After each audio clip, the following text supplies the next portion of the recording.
The Chair is the most abrasive and paradoxical horror short film I've ever experienced, as it antagonizes the viewer with an obtuse and frequently volatile nightmare that can be interpreted in multiple ways. Serving as the creative catalyst to Curry Barker's obsession, The Chair tells the story of a passerby called Reese, who randomly stops outside a neighbouring home and collects a seemingly innocuous chair, only to return home and be rebuked by his girlfriend Julie for the chair's hideous and oddly off-putting nature. However, after Reese sits in the chair, he suddenly finds himself strangely teleported back outside the house where he first found it, and upon returning home, he discovers a week has apparently gone by, as Julie now bizarrely likes the chair. What unfolds is incomprehensible lightning in a bottle, as Reese begins suffering from intense delusions, debilitating paranoia, and a profoundly displacing sense of helplessness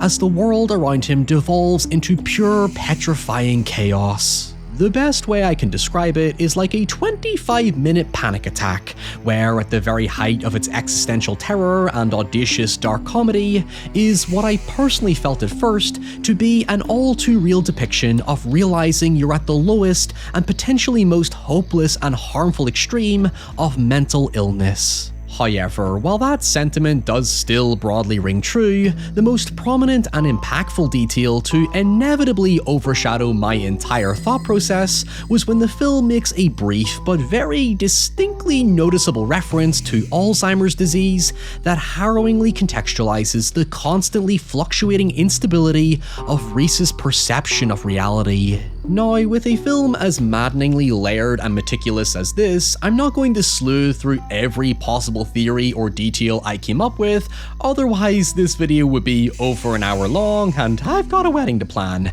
But I do want to hear your thoughts and theories in the comments below, along with any requests for future videos. I know I originally said in a small post I would cover Curry Barker's Milk and Cereal, which is a brilliant bit of found footage filmmaking, but I've always wanted to bridge into covering short films, and this just seemed like a good excuse. Also, while I have a principle of avoiding other videos on a topic until I've done my own coverage, I want to give a shout out to Stories and Frames, who did a great analysis on the film as well that taps into several points I never considered and wish that I did, such as confronting your shadow self. I've linked the video in the description. It gives a really compelling supernatural argument that further demonstrates how complex the story is. Anyway, brace yourself as we go back to the beginning to paint a slightly more vivid picture of the whiplash that transpires.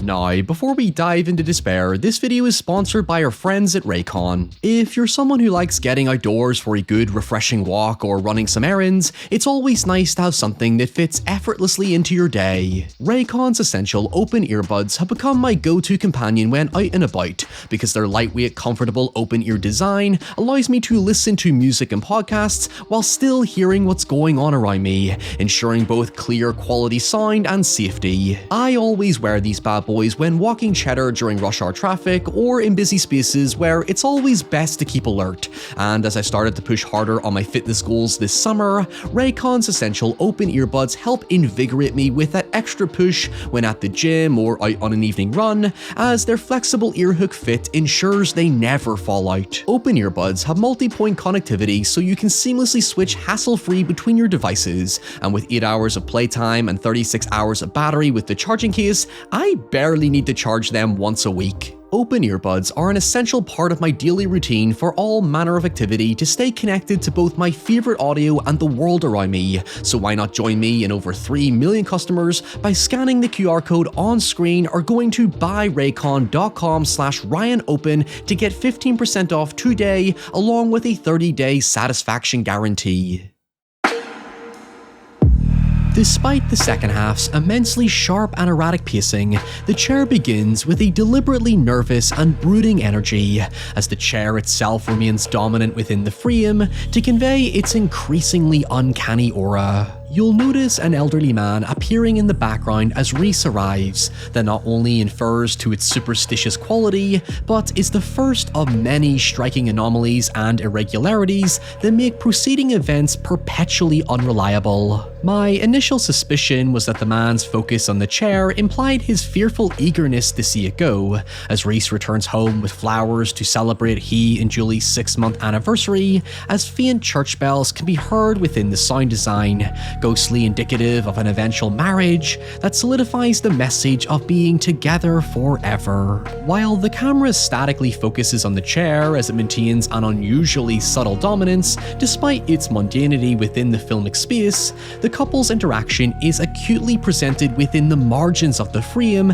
to reinforce the world revolving around the chair itself, as the characters are starkly isolated to convey friction and disconnect in their relationship. Notably, Reese's facelessness up to this point and Julie's shadowed reflection in the mirror further accentuates something being off or incomplete, as if representing a fractured picture that cannot be fully reconstructed from memory. I say this in retrospect because when the notion of Reese dying from Alzheimer's disease is introduced, suddenly the faint echoing church bells, the facial obscurity, and the sentiment of being together forever as the flowers are soon shown to have died, tragically insinuate a man trapped in the fragmented remains of his past life as his dementia eats away at him. In fact, just for visual comparison, I couldn't help but be reminded of the quiet minimalistic paintings of Edward Hopper, most famously Nighthawk, which evokes a similar fragmented emotional distance where our worlds become isolated within a somber space that blurs a line between real and ethereal. It's that profound feeling of dissonance conveyed in a single piece of blocking and composition that carries the mood of the film going forward, as we cut to Reese framed lowly sitting on the chair, as Julie is given more assertiveness from a low angle as she expresses her discontent. Now, I actually have a video on a harrowing dark comedy called The Coffee Table coming up in the future. I did finish it back in February, I just never uploaded it, that will explore relationship dynamics through the symbolized chaos that a conflicted object brings into their lives, so I won't indulge in the analysis here, but the point I want to make, referencing the hero's journey via Christopher Vogler's writer's journey, is that narratively, the chair represents a herald or metaphorical prop that catalyzes change and instigates conflict, as Reese's state of mind is indirectly called into question, triggering further fallout with Julie. To be clear, it doesn't do the film any justice to explain the preceding events because it more or less uses spontaneous yes and delivery derived from Curry Barker's sketch comedy roots, where a significant number of jarring things happen in sequential order that aggressively contradict the temporal logic of the film. In other words, our understanding of the linear progression of time or general visual continuity as a whole goes out the window the moment Reese seemingly teleports and discovers a week has gone by, and in his words, he must have blacked out. From here, we begin experiencing pure emotional whiplash after Julie reveals that during the missing time, Reese apparently got into arguments at work, was fired for using racial slurs, and then manically threatened to murder Julie's best friend Fence. However, further horror is elicited when that night, Reese sees an apparition of the old man in the chair, and Julie awakens screaming at the man in terror, only to suddenly stop, smile at Reese, and then go back to bed as if nothing happened. Obviously, I'm no psychologist, but you can definitely see how the film leaves you to question Reese's mental state in real time, and whether it's schizophrenia, split personality, or dementia, just to name a few generalized examples, while he panics at how strange and seemingly supernatural everything is. The next scene at breakfast is agonizingly difficult to watch because I related strongly to Reese being at his most vulnerable and alone, as he practically begs Julie for help, only for his troubled and distorted perception to make it seem like she is disregarding his feelings and not listening to his distress. You can understand why I prefer to keep my darkest moment private, but removed from Alzheimer's and taking this scene purely as an extreme low point of mental illness, It reminded me of that evil, villainous part of my mind that forced me to catastrophize and focus purely on negatives that I had invented in my own head, when in reality, the scene actually sees Julie trying to help Reese by setting up an appointment with a therapist as she emotionally fluctuates between caring and resentful, implying to me that what we're witnessing is a fragmented amalgamation of the emotional journey Julie went through as Reese succumbed to his disease over time. When I realized this, I stopped looking at the scene inwardly and started looking outward, and I began thinking of the Louis Theroux documentary on dementia, where he speaks with a husband whose 49-year-old wife is diagnosed with early onset Alzheimer's, and it humanly puts in perspective how mortal love can be, because the husband is with his wife through thick and thin, but he admits struggling with the eventual reality where one day he'll wake up and she will not recognize him. I've thankfully never experienced dementia in my family, but while the film is solely from Reese's perspective, you still see the pain, struggle, and grief Julie is going through that's made even more devastating by two later visual implications. The breakfast scene is cleverly written as a montage of conversations they previously had that escalate to the furthest extreme of his condition, where Julie painfully forces a brave face and says she's tired of living but loves Reese so much. Haley Schwartz's performance is incredible because she balances a very distinct emotional shift between love and hate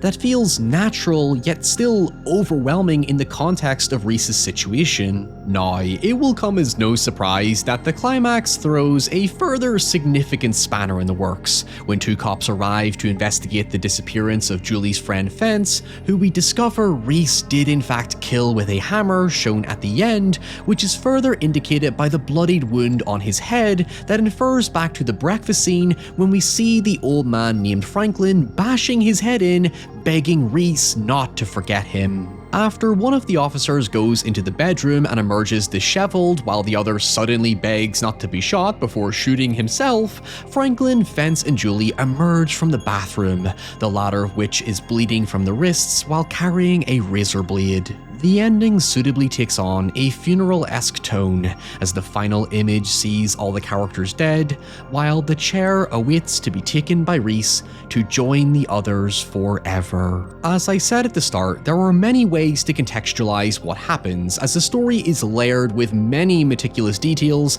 and I recommend checking out Stories and Frames for that second opinion because honestly, they do way more justice with the ending than I'm about to do. So my general reading of the story is that during Reese's tests for his ambiguous condition, as indicated by the calendar, the growing turmoil in their relationship saw Julie begin having an affair with her best friend Fence, who she previously mentioned was concerned for her due to Reese's worsening mental state. However, as tensions further escalated, one day Reese came home early after losing his job, as previously discovered after Reese's blackout, which also saw Julie surprised that he came home early, and Reese found her in bed with Fence, as indicated by the cop re-emerging from the bedroom with his clothes untucked. The cop and Fence could be viewed as the same person because remember, the inconsistent temporal logic deliberately fractures the precise nature of what is actually happening, thus characters and specific details amalgamate and contradict off each other. For example, when Franklin emerges, he's wearing the same shirt and tie as the other cop,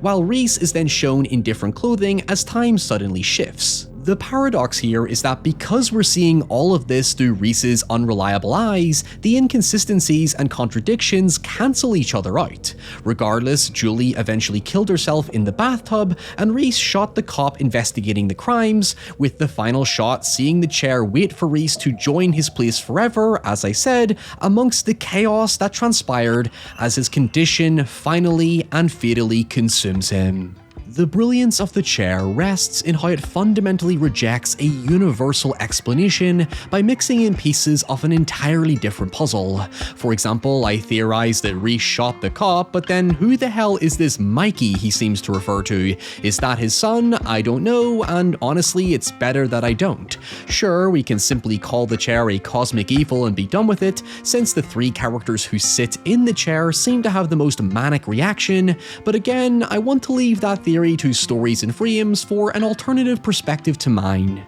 At the end of the day, The Chair is almost borderline Lynchian in how it merges horror and humour into a surreal, singular space, where the deeper you dig for answers, the more inescapable its nightmare becomes.